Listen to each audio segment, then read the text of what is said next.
Meus amados irmãos em Cristo, a paz do Senhor Jesus para vocês. Eu sou o evangelista Hermano Campos, da nossa Assembleia de Deus Montes, e hoje nós vamos estudar aqui, trazer uma prévia para vocês, não é? Sempre de uma maneira muito didática, muito simples, uma prévia da lição de número 7, dentro do nosso trimestre, que é sobre as doutrinas pentecostais, ou pelo menos sobre as doutrinas pentecostais numa perspectiva pneumatológica mais ampla, não é? Mais abrangente. Então, a lição de número 7 tem como título Cultuando a Deus com liberdade e reverência. Então, a ideia do culto a Deus com dois elementos que aparentemente a gente tem extremos aí, não é? Pessoas que cultuam com tanta reverência que se esquecem da liberdade, se esquecem da espontaneidade, e pessoas que têm tanta espontaneidade que o culto se torna uma desordem, não é? Então, a gente vai ver esses dois extremos aí que aparecem. O texto áureo diz assim: Deus é Espírito, importa que os que o adorem em Espírito e em verdade. Jesus lá debatendo, não é, com a mulher samaritana, essas questões do papel, da natureza da verdadeira adoração. Então, o nosso texto áureo. E a verdade prática coloca para a gente que a adoração em espírito diz respeito à posição espiritual do adorador. Isso quer dizer que o que vale diante de Deus é como adorar e não onde adorar. É uma grande transição do Antigo para o Novo Testamento, não é? O Antigo Testamento ainda é calcado nas religiões ritualísticas do Oriente, em que o papel do ritual e do lugar sagrado eles tinham um peso muito importante. E o cristianismo, embora mantenha, digamos, retomado muito dessa ênfase do lugar sagrado e tudo mais, na sua essência não é assim. Ele não focaliza o local da adoração, nem o ritual da adoração, e sim como o seu coração está perante Deus. Então isso é algo bem interessante da gente observar. Nossa leitura bíblica, 1 Coríntios 14, 26 a 32, diz assim: Que fareis, pois, irmãos, quando vos ajuntais, cada um de vós tem salmo, tem doutrina, tem revelação, tem língua, tem interpretação. Faça-se tudo para edificação. E se alguém fala língua estranha, faça-se isso por 2, ou quando muito 3, e por sua vez e haja intérprete. Mas se não houver intérprete, esteja calado na igreja e fale consigo mesmo e com Deus. E falem 2 ou 3 profetas e os outros julguem. Mas se a outro que estiver sentado for revelada alguma coisa, cale-se o primeiro. Porque todos podeis profetizar uns depois dos outros, para que todos aprendam e todos sejam consolados. E os espíritos dos profetas são sujeitos aos profetas. Ok? Então, a gente sabe que 1 Coríntios capítulo 14 é um capítulo que, como um todo, ele tem uma preocupação muito grande em discutir qual é a maneira, qual o procedimento correto que o cristão deve ter na casa de Deus, no momento do culto, no que tange ao livre exercício dos dons espirituais. Então, o texto aborda isso, não é? E nós vamos observar que a nossa lição ela tem 3 grandes pontos. O primeiro que vai falar do culto pentecostal, o segundo que vai falar do centro do culto pentecostal, e o último ponto que vai falar como essa liturgia ela deve se expressar nas igrejas. Então, na lição de hoje, dessa semana, ela está bem afunilada, ela está realmente seguindo esse modelo dedutivo, está partindo do mais geral para o mais específico, né? E isso é muito positivo para a didática do professor, porque geralmente numa lição você realmente começa do tema mais genérico, você começa do tema mais abrangente e vai afunilando para coisas mais específicas, não é? Então nós observamos aqui que o grande tema é o que o autor colocou, o autor nomeou com essa expressão culto pentecostal. Obviamente que essa expressão não existe na Bíblia, ele é apenas a marcação, a percepção de que no meu pentecostal deve-se existir uma maneira correta de exercer a sua espiritualidade durante um culto. Então daí o nome culto pentecostal. O subponto que nós vamos logo entrando, né, e as dicas didáticas a gente pode ir dando no decorrer da lição, ele diz assim: ponto número 1, a flexibilização cristã. A religião cristã é flexível quanto à forma de adoração e permite várias liturgias. Todos os ramos do cristianismo, incluindo os cristãos nominais, têm sua forma distintiva de culto, desde o cerimonialismo ornamental das igrejas católica romana, ortodoxa e algumas protestantes, ao modelo simples dos evangélicos, e principalmente os pentecostais. Não se deve associar o rigor da liturgia do culto judaico com os vários sistemas de cultos cristãos, nem engessar o ritual cristão em nossos tempos, mas essa flexibilidade tem limites, e por isso deve haver respeito pela estrutura já existente. Como eu disse a vocês, a fé cristã, na sua essência, ela não é ritualística e ela não é cultica. Ela não tem um foco no culto ritual, no conjunto de procedimentos que você deve fazer para alcançar Deus. Mas, historicamente, isso de fato se impôs para nós. Isso de fato acaba aparecendo. E aí ele menciona 3 grandes igrejas. Eu diria que de todos os ramos do cristianismo, a que tem a liturgia mais complexa são as igrejas ortodoxas, as igrejas da família ortodoxa, e aí inclui os ortodoxos gregos, os ortodoxos russos, que são a maioria, os ortodoxos ucranianos, os maronitas, os armenianos, os coptas, os jacobitas. Então você tem aí uma série de famílias da igreja ortodoxa, das igrejas ortodoxas, para ser mais exato. Elas de fato têm uma ritualística muito grande. Para as igrejas ortodoxas, a ritualística é uma teologia em si mesma.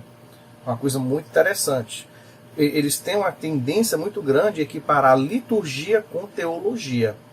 Então a ritualística é altamente elaborada, é altamente complexa, os gestos simbólicos são muito precisos. Teve até um caso muito curioso de uma criança que quase morria afogada quando foi ser batizada, porque existe um ritual específico para batismo em algumas igrejas ortodoxas, em que consiste em mergulhar a criança nua de cabeça para baixo 7 vezes na pia batismal. Então, eles praticam o batismo por imersão com crianças. São 2 coisas que para a gente é contraditório, A gente que vive num país católico romano, a gente acha que o batismo por imersão é coisa de protestante e o batismo por aspersão e batismo infantil é coisa de católico romano. Mas os ortodoxos têm esses 2 elementos, Eles têm o batismo por imersão, que é semelhante ao dos evangélicos, e o batismo de criança, o pedobatismo, que vem aí do catolicismo romano. Muito embora muitas igrejas evangélicas também pratiquem o batismo de crianças, Então, tem um ritual altamente elaborado. O catolicismo romano também tem rituais muito elaborados. A missa ela tem um roteiro específico, um conjunto de procedimentos que tem que ser tomados.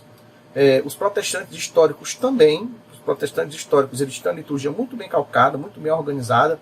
Você vai no culto de uma grande igreja presbiteriana, de uma grande igreja batista regular, você percebe assim como o culto é bem amarrado, é bem organizado, os períodos do que vai acontecer durante o culto são bem distribuídos. E por fim, nós pentecostais, em que a maior parte das igrejas pentecostais sérias, elas têm uma ritualística muito bem definida também e bem mais simples, e que dá um espaço muito maior para a espontaneidade dos membros. É o grande diferencial do pentecostalismo, As pessoas elas têm uma possibilidade de participar. Mesmo na igreja protestante histórica, você tem mais ou menos ali, talvez, 3 ou 4 pessoas no máximo que se revezem na direção do culto. Não é uma Assembleia de Deus tradicional, se o pastor for dos bons, digamos assim, se ele souber organizar bem o culto, ele dá oportunidade para umas 15 pessoas participarem.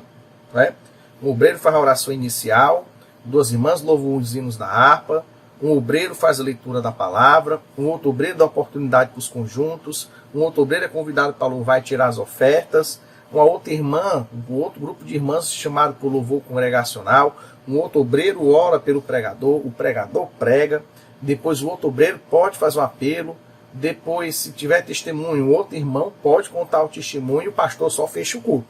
Eu, pelo menos, fui pastoreei a igreja do Castelão 1 durante 5 anos e 8 meses e foi mais ou menos isso que eu fazia nos cultos. Eu tinha esse prazer, essa predileção de ampliar, de dar oportunidade a várias pessoas. E isso não é algo desordeiro. Quando o dirigente da igreja, o dirigente do culto, ele tem consciência do que tem que ser feito, das pessoas certas para fazer, do tempo que isso precisa ser tomado, o culto ele pode ter muitas pessoas participando e o culto vai ser organizado, vai ser ordeiro, não vai ter nenhum problema, né? Então, a gente tem uma flexibilidade maior, mas também não devemos ir ao extremo desses cultos, né? Eu conheço igrejas evangélicas aqui, pentecostais em Fortaleza, em que os pastores dizem que o culto só tem hora para começar, não tem hora para acabar. Isso é desordem. Certamente, se o apóstolo Paulo estivesse vivo hoje, esse tipo de gente ia levar uma baita reprimenda. Logicamente que, em alguns momentos, você vai esticar um pouco o culto, né? No congresso, numa festa grande da igreja, vai acabar tendo que realmente você terminar o culto 20 minutos, meia hora, até 40 minutos a mais daquilo que você estava planejando. Então pode acontecer. Isto é uma coisa. Outra coisa é isso se tornar a liturgia da igreja. Ou seja, a liturgia da igreja não tem hora para acabar, não tem momento de encerrar. Então isso é bastante complicado e a gente tem também. Então, o que é que se deve ter? Nós temos que ter a flexibilidade, mas que deve até um limite e uma estrutura já existente, né? Então, o culto, no ponto número 2, subponto 2, o termo culto é sinônimo de adoração. O nosso bom enfoque é no sentido da adoração. Essa palavra, tradução do grego latreia, serviço, adoração, do verbo latreuou, seria servir, prestar culto, adorar. Septuaginta emprega latreia, para traduzir o hebraico, avodá, que seria serviço, culto. Serviço do templo, né? A gente chama serviço do templo. Então, o culto, na verdade, é justamente esse momento de adoração. Você tem uma congregação reunida, uma eclésia, né? um grupo de pessoas chamadas, né? Os eclésia, que são sucessores da carral hebraica, a congregação, e eles agora se reúnem em um momento específico para prestar culto ao seu Deus. Então, isto é o culto. A essência da adoração é Deus que tem que aparecer através da sua palavra, através dos louvores, através dos testemunhos, de tudo que é falado acerca dele. Né? Então, a essência do culto é essa adoração genuína, essa adoração verdadeira, essa fé sincera. É isso que vai realmente fazer toda a diferença no culto. Né? Mais adiante, subponto 3 diz: a reverência no culto, a adoração a Deus no momento mais sublime da vida humana, significa essencialmente o reconhecimento, a celebração e a exaltação da majestade divina. Por isso deve ser oferecida com reverência, faça-se tudo decentemente e com ordem. O apóstolo está se referindo ao culto de adoração. Então, assim, dá para você, para usar a expressão nossa, dá para ser crente em casa? Não, não dá para ser crente em casa. A gente precisa manter a frequência no culto. Muito embora, logicamente, naturalmente, nesse momento de pandemia, essa exigência tem que ser flexibilizada, porque tem várias situações, tem pessoas que realmente, enquanto durar a pandemia, elas não vão poder frequentar o culto. Mas em uma situação normal, uma situação comum, tem que haver essa reunião da congregação. É o momento em que Deus é adorado, é o momento em que os irmãos se confraternizam, é o momento em que a palavra de Deus é pregada e almas são ganhadas para Jesus. Então, de fato, o culto é indispensável, o culto público cristão é indispensável para o bem-estar e para a vida espiritual, para a saúde espiritual dos irmãos. Não é? Então, temos que ter, de fato, essa reverência, essa decência. A reverência não quer dizer que você não possa adorar a Deus espontaneamente, mas que isso deve ser feito com respeito e consideração de que ali não é a sua casa e que você não pode fazer o que quiser. Não é? Então tem o versículo famoso, né, na Assembleia Eclesiastes 5:1, guarda teu pé quando entrares na casa de Deus. Né? Então a gente precisa ter em mente isso. É um momento de reverência. O Deus Todo-Poderoso está sendo adorado. E a gente muitas vezes banaliza. Né? Falemos a verdade, sejamos francos, sejamos sinceros.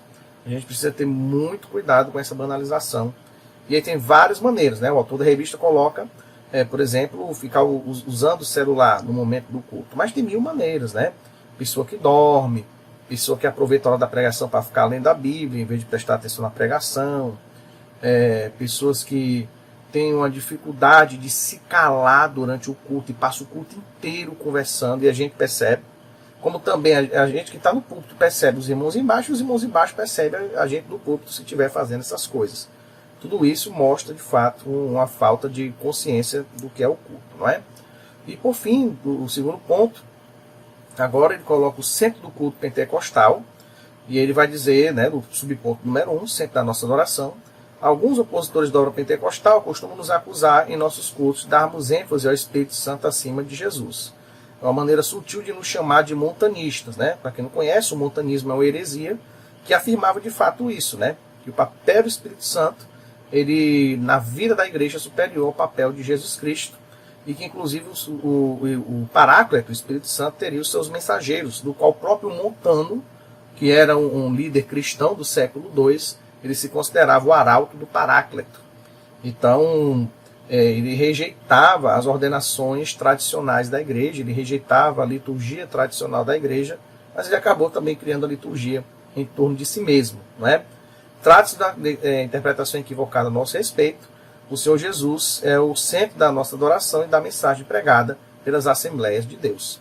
Olha, a crítica, talvez, para a Assembleia de Deus regular, uma Assembleia de Deus realmente vinculada a uma convenção, uma Assembleia de Deus séria, decente, como nós temos aqui no estado do Ceará, não é? Grandes ministérios que levam o nome Assembleia de Deus. Só para a gente mencionar 4, não é? O Ministério Montese, o Ministério Tempo Central, que é o pioneiro, é o fundador. Eu sou do da Montese, mas reconheço, né, a preponderância que o Templo Central tem na história das Assembleias de Deus no Ceará. Jamais vou me negar a dizer uma coisa dessa. Nós temos a Bela Vista, nós temos também o Ministério Fortaleza, né? São igrejas que elas têm uma organização litúrgica muito séria, não é?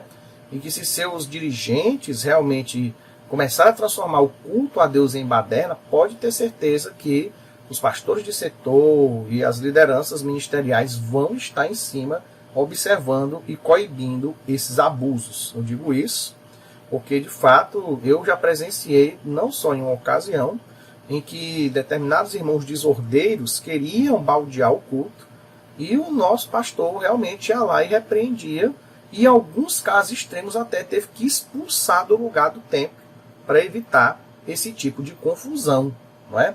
Então é injusto você acusar, você generalizar, pegar algumas igrejas, às vezes mal organizadas, ministérios em torno de homens, ministérios completamente egoístas e egocêntricos, em que nesses cultos a adoração não é a Deus, é ao pastor, ou ao apóstolo, ou ao líder cristão, ao bispo, seja lá o que for, e achar que todos nós pentecostais somos assim. Né? Esse tipo de generalização é muito perigosa. Bom, nós vamos então continuando. O culto vibrante no poder do Espírito, o assunto de 1 Coríntios 14 é a adoração. A expressão paulina, quando vos ajuntais, se refere aos cultos. A exortação paulina à comunidade cristã nos ensina muita coisa sobre o culto, entre elas que o culto não era entediante, nem consistia no pregador falando para o rebanho atento e silencioso, pois havia uma interação dinâmica de compartilhar e receber. Isso daqui é uma coisa que passa batida da leitura de muita gente. O que a gente percebe da leitura, principalmente de 1 aos Coríntios, mas não só, é que o culto cristão do primeiro século, ele era um culto que tinha participação de várias pessoas em vários momentos. Era um culto carismático. E fica claro que não era um pregador simplesmente falando, e todo mundo ouvindo, e todo mundo calado, e todo mundo louva, e todo mundo se cala. Não era assim, não. Você percebe que as pessoas tinham línguas estranhas, as pessoas tinham interpretação, as pessoas tinham profecia, as pessoas tinham testemunho. Então o culto era bem mais dinâmico do que a gente vê em grande parte das igrejas cristãs da atualidade. Então a coisa era realmente bem mais dinâmica, era realmente, como diz o autor da revista, eles não eram espectadores, eles eram partícipes do culto. Eles efetivamente ali adoravam a Deus e edificavam uns aos outros, não é? E aí o ponto número 3 coloca a característica pentecostal. Os primeiros cultos eram espontâneos, diferentes das reuniões das sinagogas, embora muitas características viessem delas. Logicamente que a igreja herdou muito da sinagoga, não é? A ideia da pregação, a ideia do ensino da palavra, a ideia de reunir as pessoas localmente, tudo isso advém da sinagoga. A liturgia dos cultos constava de oração e cântico, louvor da parte de Deus, desde os tempos antes dos séculos até a consumação dos séculos. Então, o culto cristão, ele tinha espontaneidade, ele tinha o livre exercício dos dons espirituais, mas também tinha a pregação, tinha a adoração e tinha o louvor. Então, todos os componentes que nós temos em um culto pentecostal hoje regular, a gente tinha também já nos tempos do Novo Testamento, ok? E era comum essa espontaneidade, esse carisma, né, os carismatas, os dons do Espírito distribuídos ali naquela congregação, naquela comunidade. E isso, de fato, trazia muito consolo espiritual, trazia um regozijo, uma coisa reconfortante nos corações daqueles irmãos, de saber que Jesus não apenas morreu e ressuscitou, mas que através do Espírito Santo ele estava falando àquelas pessoas naquele momento. Né? Bom, o terceiro ponto coloca assim, que é a coisa mais específica, né? Como se expressa a liturgia de nossas igrejas. Sobre o ponto número 1 coloca, nossas reuniões de adoração, a nossa liturgia é simples e permite que quaisquer irmãos e irmãs adorem a Deus com liberdade. A nenhum deles é negado o culto, todos têm a oportunidade de falar à igreja o que Jesus fez na sua vida. São testemunhos sobre salvação, cura, libertação e outras bênçãos. Né? Como eu disse lá no primeiro ponto, o culto pentecostal, pelo menos o culto pentecostal, assembleano das igrejas regulares, né, filiadas a convenções sérias, elas têm essa preocupação, sim. Né? Embora eventualmente possa ter algum dirigente de congregação que faça umas loucuras, mas pode ter certeza que ele não dura muito tempo lá. Então, o primeiro ponto é esse. Todos têm liberdade. Qualquer membro que não esteja disciplinado, que seja batizado, e às vezes sem nem ser batizado, frequenta regularmente a igreja, se conversar com o pastor e pedir uma oportunidade, qualquer um vai falar. Claro que nós não somos como a CCB, porque a CCB, ela, em alguns cultos, não existe nem a concessão de oportunidade. Todo mundo se senta e diz, o Espírito Santo é que vai tocar no coração, e você que se sentiu tocado, levanta e vem pregar aqui. Então, antigamente, pelo menos na CCB, era assim, né? Era a Congregação Cristã do Brasil. Eu não sei se nos últimos anos mudou, mas realmente existem esses relatos, né? E na hora da mensagem, todo mundo se sentava e esperava alguém que fosse tocado pelo Espírito Santo.